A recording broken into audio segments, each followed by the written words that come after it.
This is Duke University.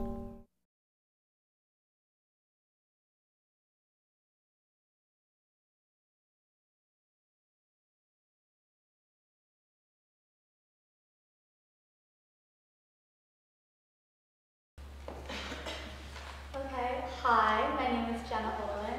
I'm going to start out on a bit of a happier note than Julian's, a rescue effort in a genocide, so a bit more optimistic this time around.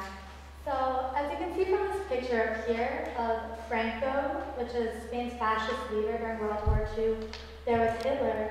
I'm writing my senior thesis on Spain and the Jewish rescue effort during the Holocaust.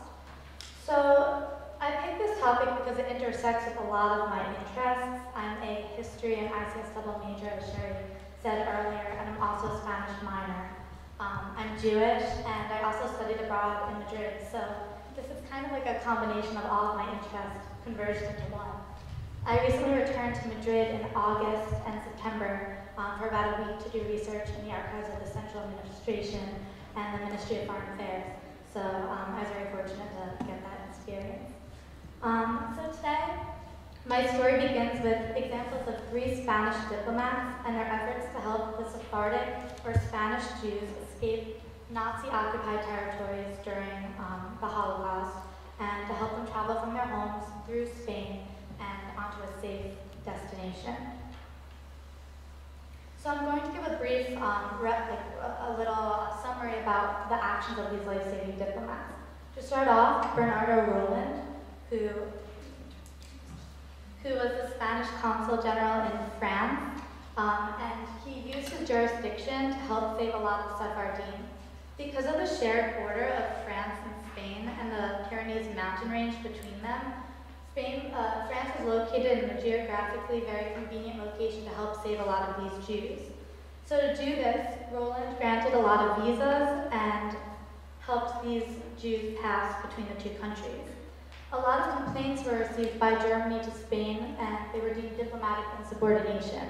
Franco never fully verified or accepted these visas always, but Roland often went against direct orders that he received just to help these Jews. Next is Sebastian Romero Radivales, who was a Spanish consul general in Greece. At a greater geographical distance from Spain, it was easier for Spanish diplomats to push the limits of the Franco regime's authority. So he took his own personal measures to save 500 to 600 Spanish Jews.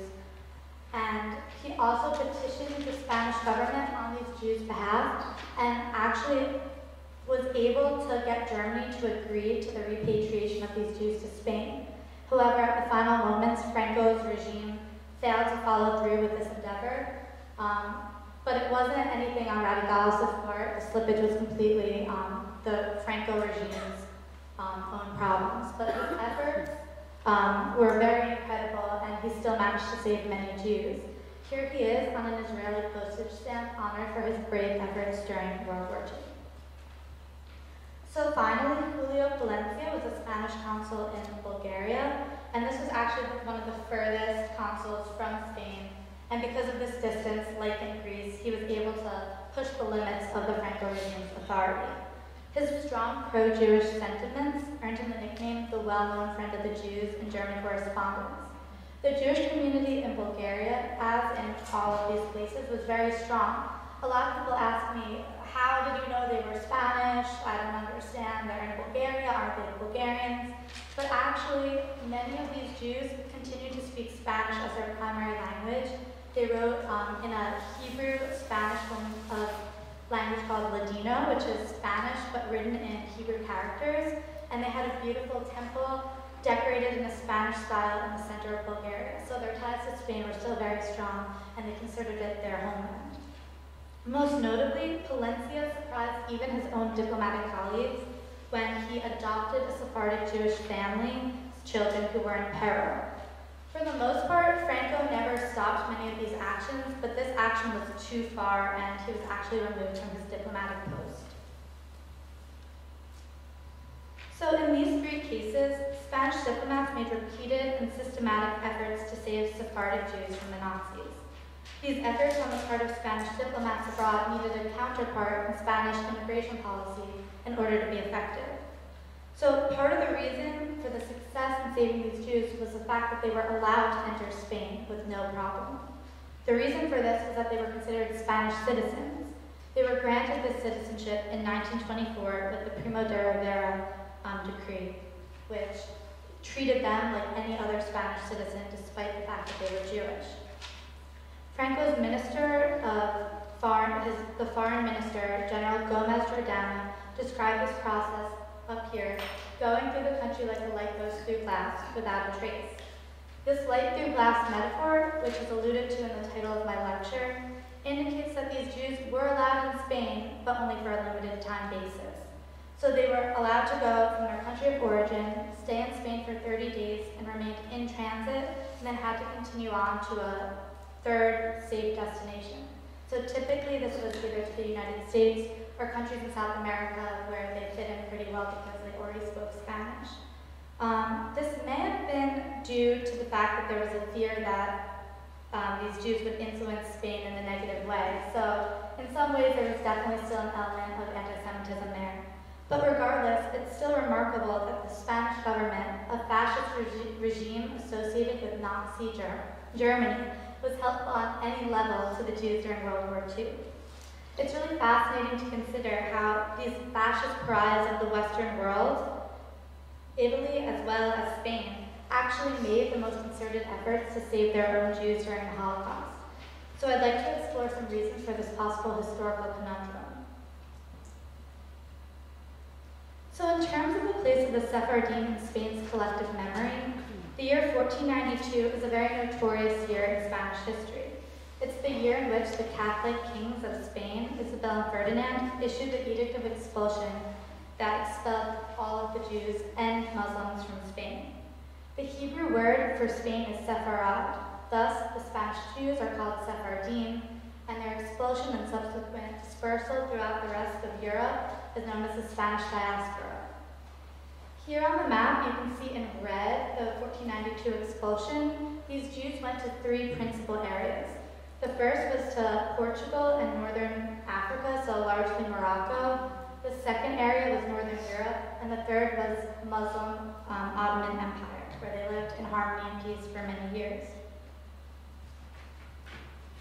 The Inquisition continued in Spain into the 19th century. This was a tribunal body that tried to weed out the influence of any clandestine Jews that remained in the country. However, at the same time as this reactionary action was taking place in Spain, Jewish emancipation, where they gained their rights, took place throughout the rest of Europe.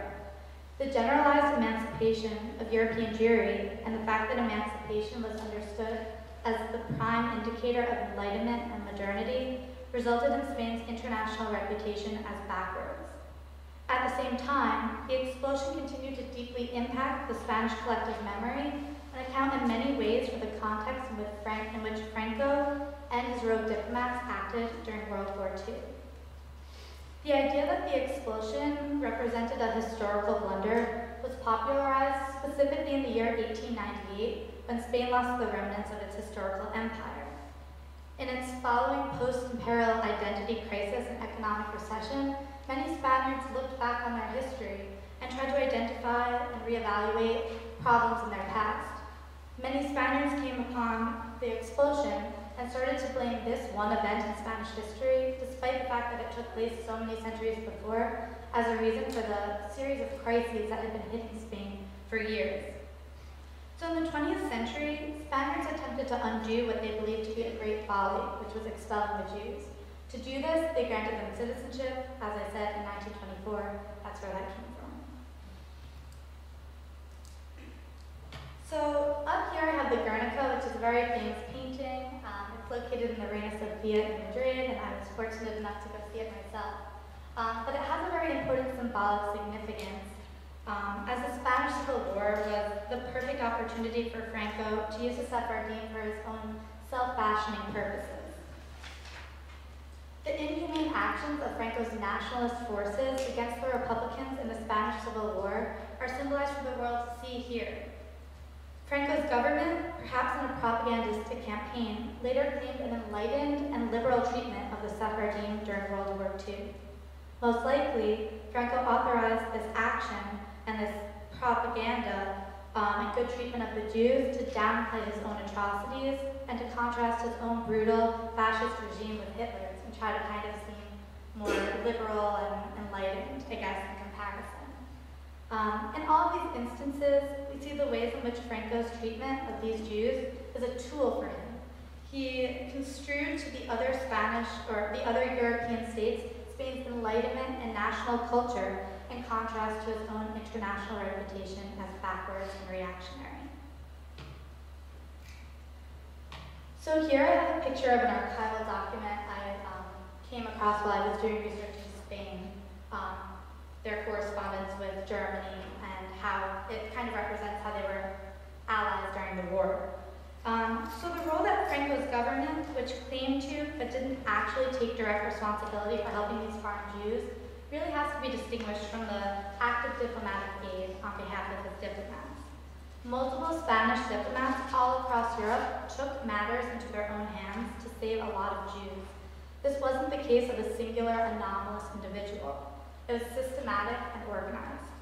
So this is particularly intriguing because members of the international diplomatic community often try not to take strong actions and upset the fine balance of things in a diplomatic setting.